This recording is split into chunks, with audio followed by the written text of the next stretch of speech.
Alright, we'll go to Firefox here. I found this list of, it's pretty much a custom list of every PS2 RPG. I guess it's really worth mentioning. But anyway, you said you didn't want Final Fantasy on the list, so I'll skip past those. It's got Kingdom Hearts on here, which I'm pretty sure you've played. I don't really like the Kingdom Hearts because their story is kind of kiddie, and I mean, I like the Final Fantasy elements mixed in with it, but the Disney elements are a little too much for me. If you are going to go with the Kingdom Hearts and you've never played one before, but like I said, I'm pretty sure you have, I'd go with 2, because 2's a bit better than the first one. Dragon Quest 8, I don't really like because I think the story's kind of cheesy and the combat is kind of, I don't know, it's turn-based combat, but it's really still. It's kind of like, I don't know, it just gets boring really quick. And I've only made it about, I don't know, maybe 2 hours into this game before I put it down and I sold it and never really played it again. So I'd say skip that one. Star Ocean Until the End of Time. This is one of the ones that the combat is really, really fun. It's some of the best RPG combat for the PS2, anyways, that you can get. But the story and the voice acting and everything else is pretty horrendous. So I would only get this if you're looking forward to like really fun combat, because it's some of my favorite combat in any RPG. But like I said, the story's crap. Xenosaga is kind of, it's got a really, really good story, but everything else suffers. The combat's not really that fun. And the story is, since it's such in detail, they have to explain it a lot. So there's a lot of cutscenes in this, and most of the time you're just sitting watching cutscenes. There's not too much gameplay in that, so I wouldn't recommend Xenosaga very much because it's kind of, it's a meh. That's a pass too. The Dark Cloud and Dark Cloud 2 are some of my favorite games. These aren't really your stereotypical RPGs. These are more and less like kind of like Zelda games.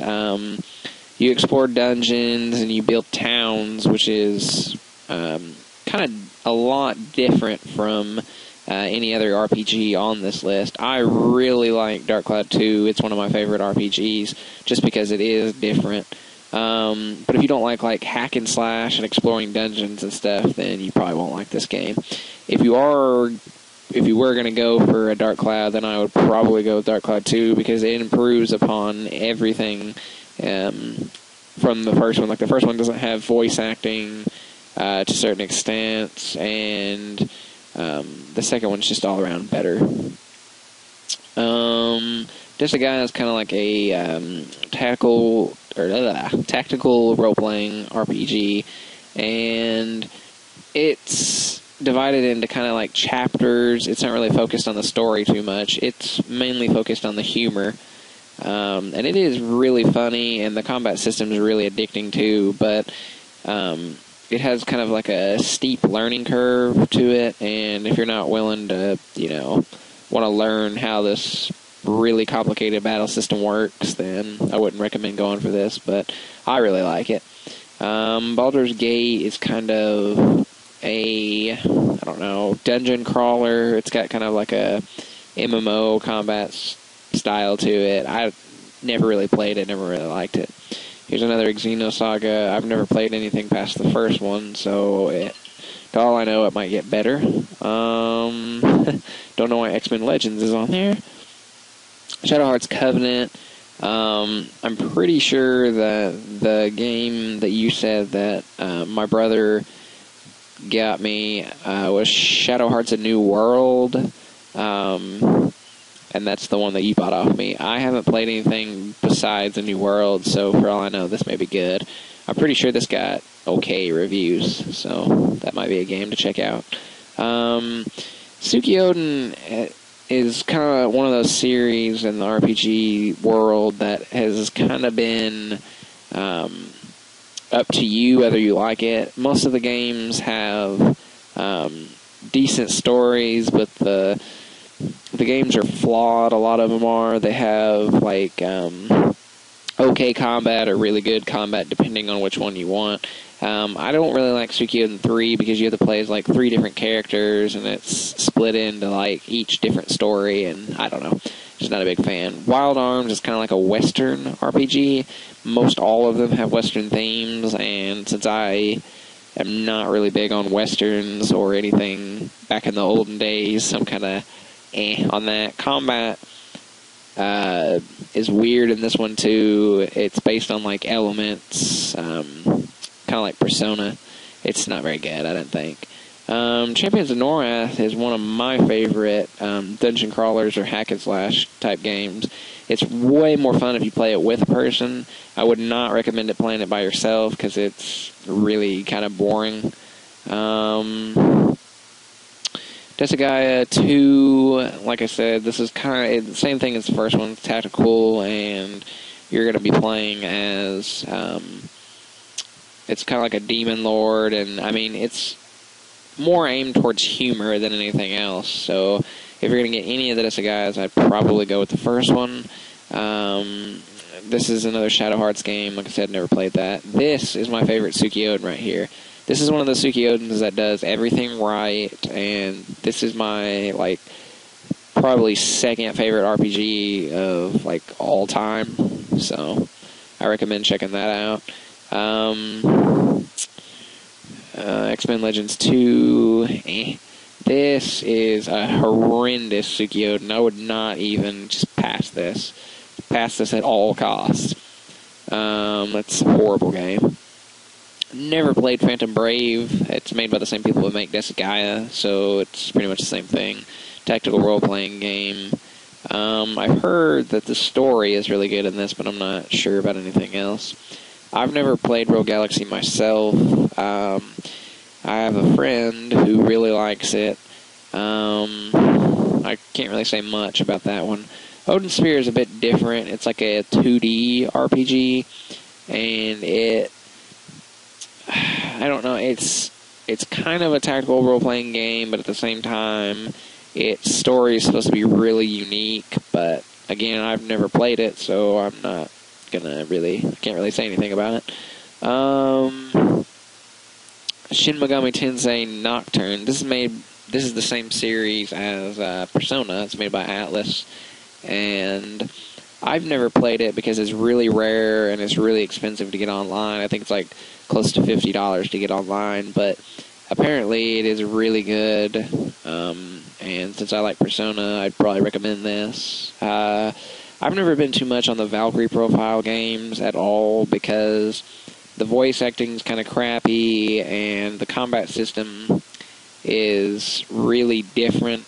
I don't know, if you're looking for something unique, I guess check that out. There's another Digital Devil Saga. I've never really played much of these besides the Persona. Here's another Digital Devil Saga. Grandia, I recommend for the combat, and if you're just looking for like a really quick JRPG to beat. It's not very long. The story is not really bad. It's just it's simple. It's like, gotta save the world from the evil guy. Rayata Stories I didn't like because you play as a knight. I don't know, I just didn't get much into it. It seemed like a really stereotypical JRPG, like, you know, like a Final Fantasy game or something. Here's another Xenosaga, like I said. I've played this. This is another, it's like a ripoff of Desagaia. I'd pass that. Desagaia is probably way better. It's Baldur's Gate. Obviously, you've played Persona 3. It's amazing. Shadow Hearts from a New World. This is what I was talking about. This is, I'm pretty positive, this is the one game that you were talking about that you bought off of me. That was pretty good. Dragon Quarter has really crappy graphics. I don't recommend that at all. It wasn't very fun. Never played an Altair-esque game. These are these are kind of like old school. I'm not really certain if they're tactical or not, but it's kind of like they push one of these out like every week. It seems like there's like 40 or 50 of these games, so kind of like the Tales of series, like Tales of Abyss or whatever, which is down here. Altairus and Tales of Abyss, or the Tales of series, anything with Tales of in front of it, like Tales of Vesperia or anything like that, are a kind of meh series altogether. They don't really change anything with each new game, so I would avoid these two. Wild Arms, again, as the Wild Arms games go on, though, I think they veer away from the Western type aspect of the games. Like, it doesn't have a Western story and everything, but I've never played any past the second one, so I don't really recommend any of those. Persona 4, that's my favorite RPG of all time, but you've already played that, so... Ark the Lad, not a big fan. Lord of the Rings, Here's a Tales of game again.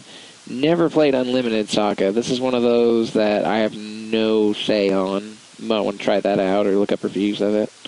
Here's Persona 3 FPS. And Summoner's another like hack and slash kind of thing. And this is one of the first RPGs that was released for the PlayStation 2. So look out for crappy graphics. Alright, that's it.